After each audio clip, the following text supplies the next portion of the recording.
मनुष्य के मन में भय व्याप्त होता था, उन चीजों को मनुष्य देवता मान करके उसकी पूजा करना शुरू कर दिया। वेद को आप पढ़िए तो आपके चारों वेदों में एको जगह ये नहीं लिखा हुआ है कि तुम दुर्गा जी की पूजा करो, कि शंकर जी की पूजा करो, कि शीतला माई की पूजा करो, कि फलना की। एक भी आदमी वेद तो पहले तो पढ़ता है नहीं, यदि कोई समझाना भी चाहता है तो उसकी खोपड़ी में घुसता नहीं, खाली कहता है कि कबीर साहब कुछ को मानता नहीं।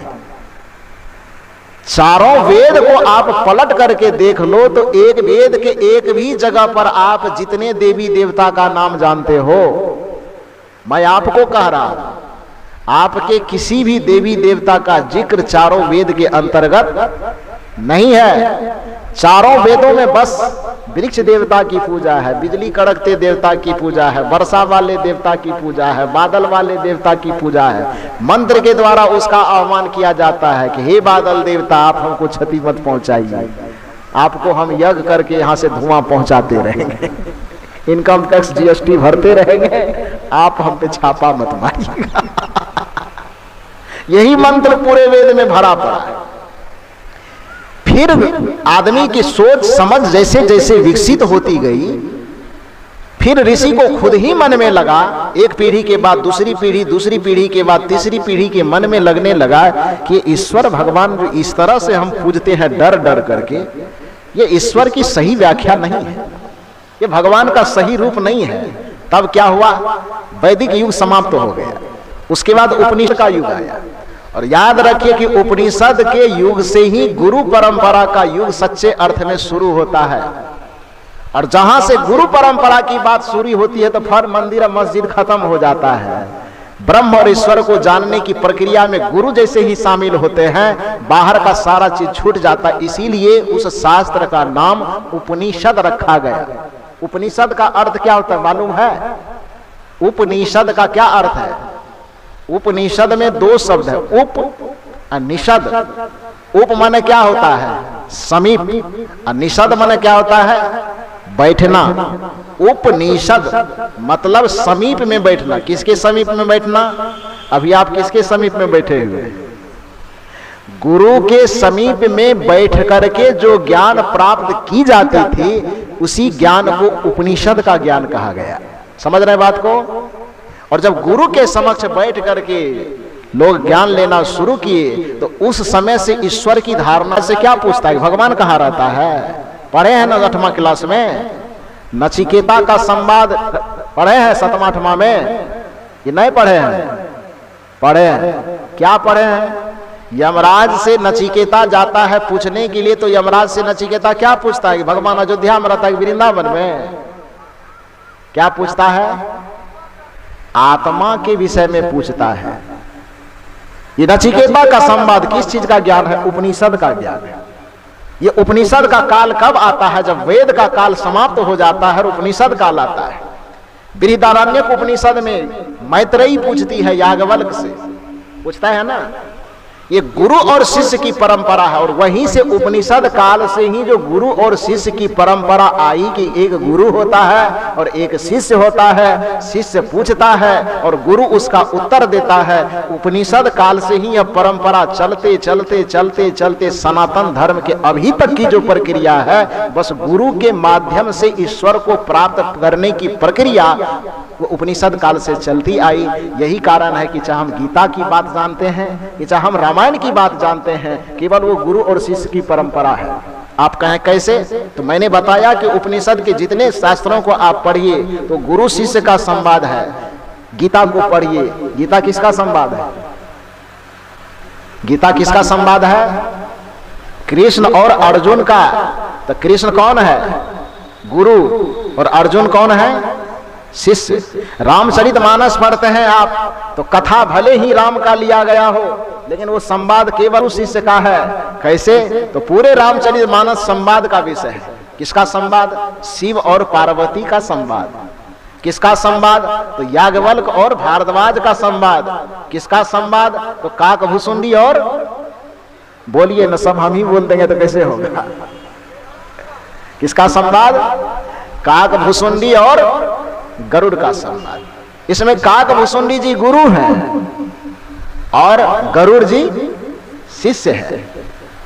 याज्ञवल्क्य और भारद्वाज का संवाद होता है तो एक श्रोता है, एक वक्ता है। माने उपनिषद की प्रक्रिया यही है कि गुरु के समीप में बैठना ही उपनिषद कहलाता है। तो मैंने कहा कि वैदिक काल में जो ईश्वर की मान्यता थी, वो वृक्ष, पत्थर, पहाड़, नदी, नाले, वो किस कारण से हुआ वो आप जान रहे हैं। फिर उससे जब मनुष्य का चेतना धीरे धीरे विकसित होते गया, उपनिषद के समय में आए, तो कबीर साहब काहे मूर्ति या मंदिर को भगाएगा, तो उपनिषदे वाला भगा दिया, पहले से ही भगा दिया था।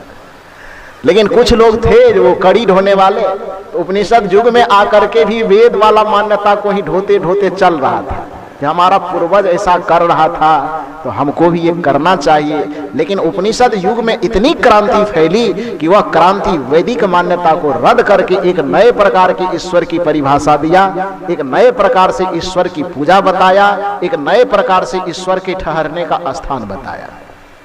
फिर आगे चल करके उसमें भी कुछ विकृति रह गई थी, तो उसको साफ सुथरा करने के लिए भगवान बुद्ध आए।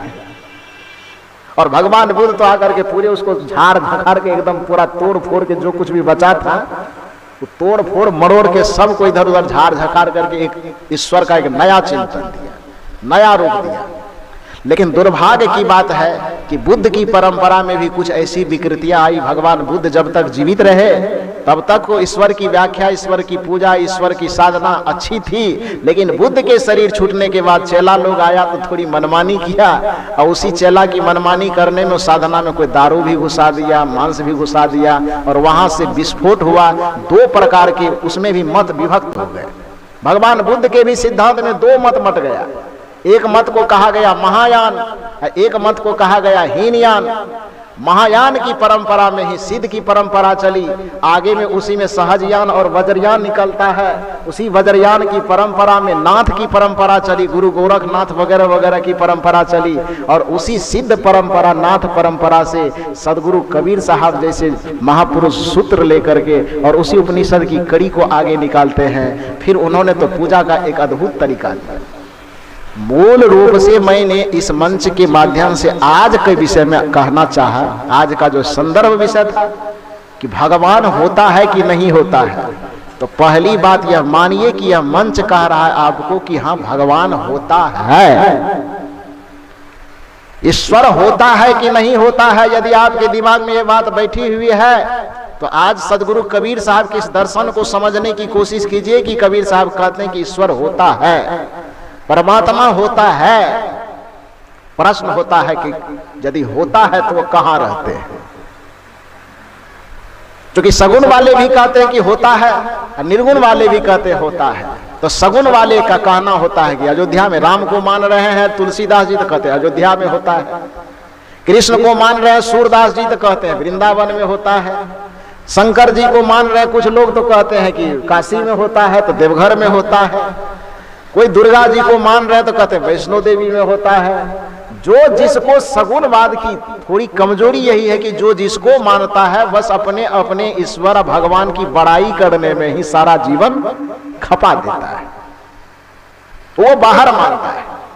लेकिन निर्गुण परंपरा वाले चलने वाले वो कबीर साहब भगवान नहीं मानता। आज मनवा देते हैं आपको बढ़िया से।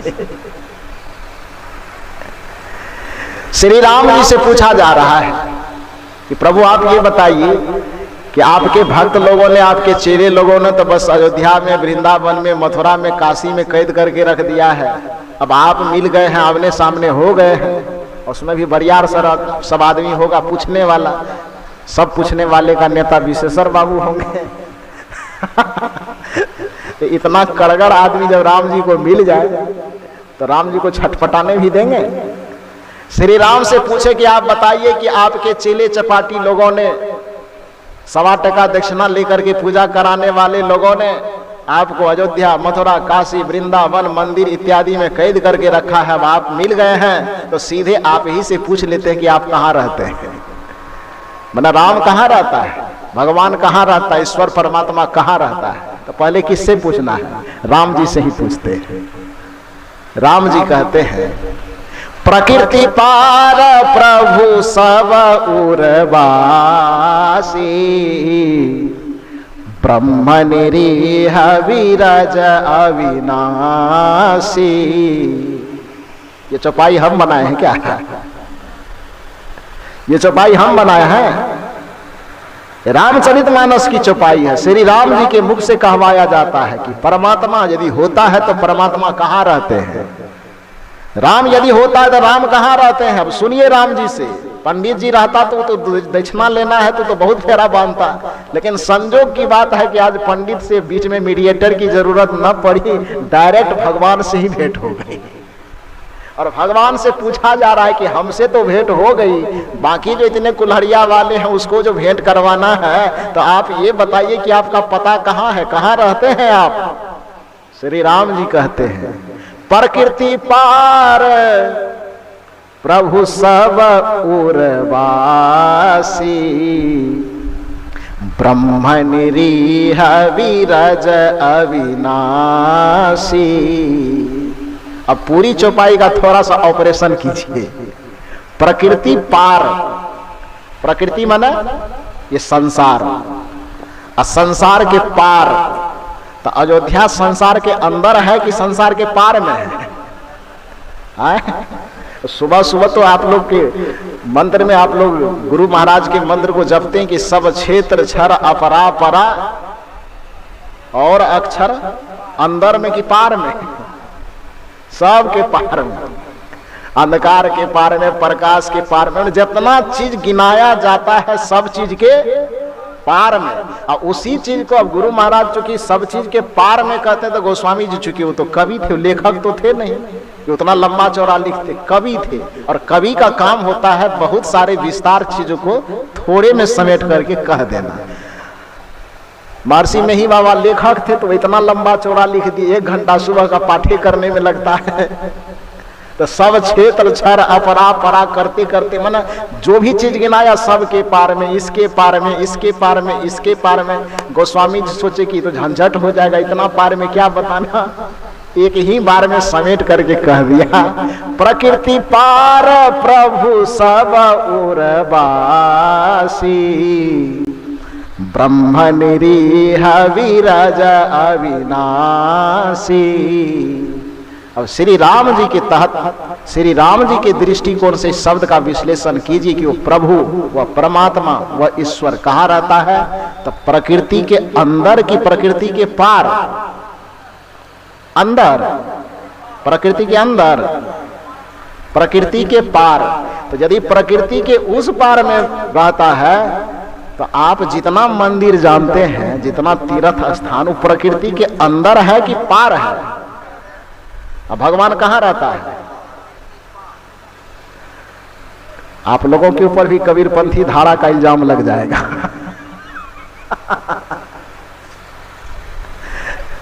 अब राम जी के ऊपर कौन केस ठोकिएगा आप ये बताइए? कौन सा मुकदमा ठोकना है श्री राम के ऊपर? नहीं ठोक पाइएगा।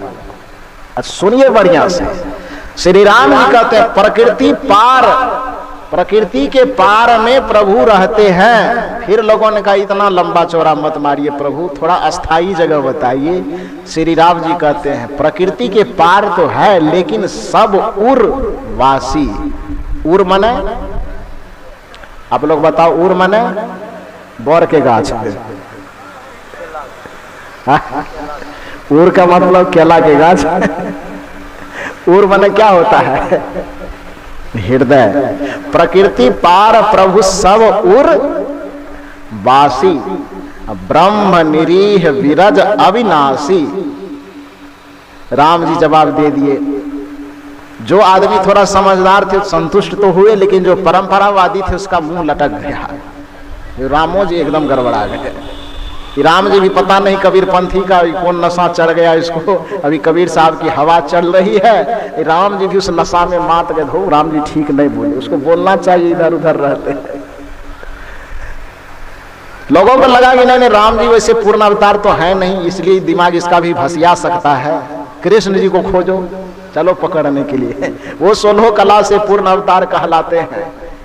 खोजते खोजते खोजते खोजते कृष्ण जो की पकड़ लिया। कृष्ण जी के पास आते हैं। कृष्ण जी से कहा कि प्रभु आपसे मैं पूछने आया हूं कि ईश्वर होता है कि नहीं होता है। कृष्ण जी ने कहा कि दुनिया के आधा लोग तो हम ही को ईश्वर मानता और हम ही से पूछ रहा है कि ईश्वर होता है कि नहीं होता है। तो ये तो बात पहले से निर्धारित है कि ईश्वर होता है। तो कहा ईश्वर यदि होता है तो आप ये बताइए कि ईश्वर आप हैं ईश्वर। श्री कृष्ण ने कहा तो जिसका खोपड़ी थोड़ा बहुत निम्न स्तर का है वो मुझको ईश्वर कहता। गीता में ये बात स्पष्ट रूप से लिखा हुआ है और इस बात का इस श्लोक का बड़ा सुंदर टिप्पणी किया है पूज्य महर्षि मेही बाबा ने। सत्संग योग का जो चारों भाग है उस चारों भाग में गीता की वाणी का जो एक जगह उदाहरण महर्षि मेही बाबा ने दिया है तो उसमें लिखा है कि ईश्वर और परमात्मा अव्यक्त रूप में होते हैं, लेकिन मूर्ख लोग उसको व्यक्त रूप में भजते हैं। जो मूर्ख होते हैं उसको व्यक्त रूप में मानते हैं, व्यक्ति के रूप में मानते हैं। इसकी टिप्पणी महर्षि मेही बाबा ने लिखा है। सत्संग योग का जो भाग है, चार भाग में जो है, जिसमें जिस जगह गीता पर टिप्पणी की गई है उस जगह पर ये लिखा हुआ है। तो श्री कृष्ण ने कहा कि मैं तो खुद ही कह रहा हूं कि मैं अव्यक्त हूं लेकिन लोग मुझको व्यक्त मानने के लिए तैयार है। मैं अमूर्त हूं लेकिन लोग मुझे मूर्त मानने के लिए तैयार है।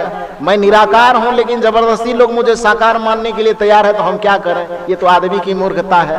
तो कृष्ण जी से पूछा कि ठीक है, आपके नजर में ईश्वर का स्वरूप क्या है वो बताइए, और दूसरा सवाल यह है कि ईश्वर रहता कहाँ है वो बताइए। दो बात आप बताइए।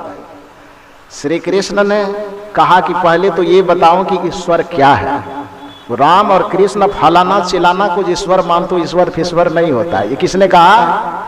कृष्ण ने कहा। और गीता की इस पंक्ति को याद कीजिए, और नहीं याद है तो गीता जाकर के आज घर में देखिएगा तब पता चलेगा। उसमें श्री कृष्ण ने कहा कि ईश्वर क्या होता है। तो उपद्रष्टा अनुमंता च भर्ता भोक्ता महेश्वर परमात्मेति चाप युक्तो देहेस्मिन् पुरुषः परः।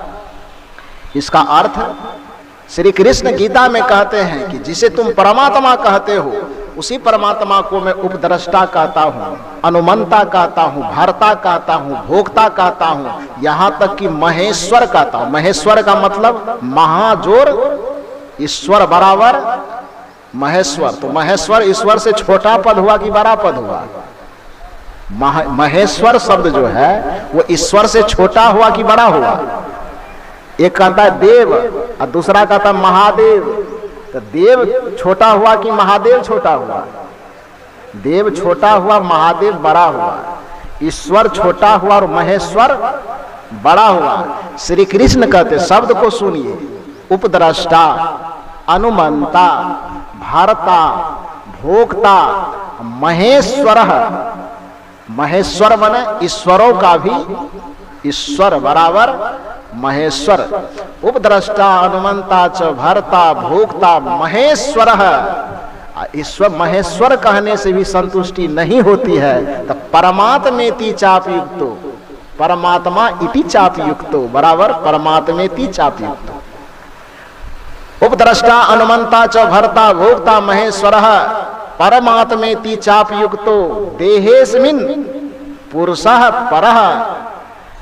हे लोगों, जो पूछने आए हो कि ईश्वर क्या है, उसको मैं बता रहा हूं कि ईश्वर वह है जो हमारे भीतर में बैठ करके दुनिया को देख रहा है।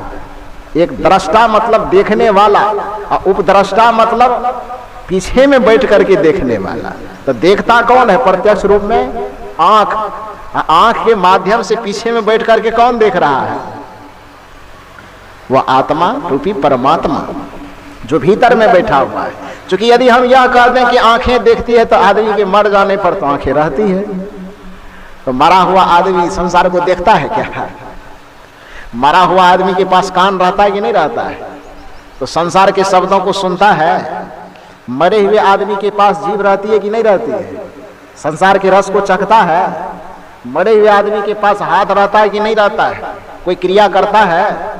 मरे हुए आदमी के पास पैर रहता है कि नहीं रहता है? कहीं दौड़ करके जाता है? नहीं जाता है। तो श्री कृष्ण कहते हैं कि आत्मा को मैं सीधे दृष्टा नहीं कहूंगा, तब क्या कहूंगा? उपद्रष्टा, समीप में बैठ करके देखने वाला। तो देखने वाली आंख है, आंख के पीछे में बैठ करके उप जगह पर बैठ करके जो देखता है, इसलिए उसको क्या कहेंगे? उपद्रष्टा, अनुमंता, बनता मन मनन चिंतन करने वाला, और मनन चिंतन करने का काम मन करता है, लेकिन उस मन के पीछे में बैठ करके वही पावर हाउस कंट्रोल करता है, इसलिए उसको हम मनता तो नहीं कहेंगे, क्या कहेंगे? अनुमंता। उपद्रष्टा, अनुमंता, भरता, भरता माने कर्म करके उसके फल को भरने वाला, भोगता, कर्म के फल को भोगने वाला। अब महेश्वर, वह ईश्वर ही नहीं है, तब क्या है? महेश्वर है। अब लोगों के मन में प्रश्न हुआ कि हम ईश्वर के बारे में पूछ रहे थे, आपने उसको महेश्वर क्यों कह दिया? कि महेश्वर कहने के पीछे रहस्य है। ईश्वर उसे कहते हैं जो खुद में ईश्वर हो, अब महेश्वर उसे कहते हैं जो ईश्वर को भी बनाता हो, उसको क्या कहते हैं? महेश्वर। अब कई आत्मा ईश्वर को कैसे बनाता है? तो आप लोग नहीं बनाते ईश्वर को? आप लोग ईश्वर को बनाते हैं कि नहीं बनाते? रामनवमी का समय आता है, हाथ में एक हंसुआ लेते हैं लेते हैं ना, और चलते हैं बस बिटा के तरफ। इधर उधर गंदगी वगैरह भी रहती है तो खुला नाक नहीं जा सकते हैं, तो नाक पे रुमाल रखते हैं ना। ऐसे गंदे जगह पे जाके नाक पे रुमाल रख करके किसकी खोज करने गए हैं? आए? ये जो गरासा लेकर के भगवान आया है, दबिया लेकर के, किस पर हाथ रखेगा ये कहना मुश्किल है। सब बांस का जी ललच रहा है। अब आदमी क्या करता है? दबिया लेकर के नीचे से ऊपर निहारता है, निहारते निहारते वो बांस के पास जाता है तो बांस का जी ललचता है, सोचता ओहो हम ही को छू लीजिए तो अभी तुरंत लड्डू पेड़ा चढ़ने लगेगा लेकिन आदमी क्या करता है? उसको ऊपर नीचा देखता है, थोड़ा सा छोटा है और लंबा भी है तो ये थोड़ा सा पतला है। ऐसा चाहिए जो हवा को भी थाम सके, कौवा उवा बैठे तो उसको भी थाम सके यह सोच करके आदमी उसका तार विहार करता, ऊपर से नीचे मूल्यांकन करता, लगता धू ये ठीक नहीं है, वहां से चल देता है। तो बेचारा जो हनुमान बनने का सपना देख रहा तो सोचता माथा पीटता, दर्द तेरी की क्या गड़बड़ी हो गया अभी तुरंत हम हनुमान बनने वाले थे, हम रिजेक्ट हो गए, दूसरे जगह जा। पूरे बांसबारी के अंदर इस मनुष्य के अंदर जिस बांस के प्रति यह इच्छा जग जाती है कि आज इसको हनुमान बना ही देना है, पूरा फिट है ये, उस पे ये हाथ रख देता है। अब जैसे ही हाथ रख करके दबिया से एक छौ मारा कि उसके हनुमान बनने की प्रक्रिया, एक बांस को जो हनुमान बना दे, यदि हमारे आंगन में आकर के ईश्वर बनेगा तो उस बांस को ईश्वर बनाने वाले को क्या कहा जाएगा? अरे जोर से बोलिए, क्या कहा जाएगा? महेश्वर कहा जाएगा, क्योंकि ईश्वर को भी वो बना रहा है। एक साधारण पत्थर जो पहाड़ में पड़ा हुआ है, एक कारीगर जब पहाड़ में जाता है खोजने के लिए कि किसको भगवान बनावे, काली दुर्गा बनावे, तो सब पत्थर के मन में लालच है कि काश हमको ये आदमी उठा ले तो तुरंत हम मंदिर पहुंच जाएंगे, तुरंत सबको बेटा बेटी हम देना शुरू कर देंगे, तुरंत नौकरी देना शुरू कर देंगे, रसगुल्ला चढ़ने लगेगा, धूप अगरबत्ती चढ़ने लगेगा, दूध चढ़ने लगेगा, पता नहीं क्या क्या चढ़ने लगेगा। तो सब पत्थर के मन में है कि हम भगवान बन जाएंगे। लेकिन भगवान कौन बनता है? जिस पत्थर के ऊपर में ये महेश्वर की कृपा हो जाती है, ये महेश्वर उस पत्थर को उठाता है, और जैसे ही इस महेश्वर का हाथ उस पत्थर पर पड़ता है, छेनी हथौड़ी से कारीगरी पड़ती है और वह मंदिर में जाकर के स्थापित हो जाता है, तो ईश्वर बन जाता है। उस ईश्वर को बनाने वाला ये कौन है? महेश्वर। इसलिए श्री कृष्ण ने क्या कहा? इसको मैं ईश्वर ही नहीं कहता हूं बल्कि महेश्वर कहता हूं। उपद्रष्टा, अनुमंता, भरता, भोक्ता, महेश्वर। अब महेश्वर कहने से संतुष्टि नहीं होती तो परमात्मेति चापयुक्त, उसी को तुम परमात्मा भी कह लो। लेकिन वो रहता कहाँ है? देहेस्मिन, देह इसमिन माने देह के अंदर, पुरुषः परः, उसको पुरुष परमात्मा आत्मा कहा जाता है।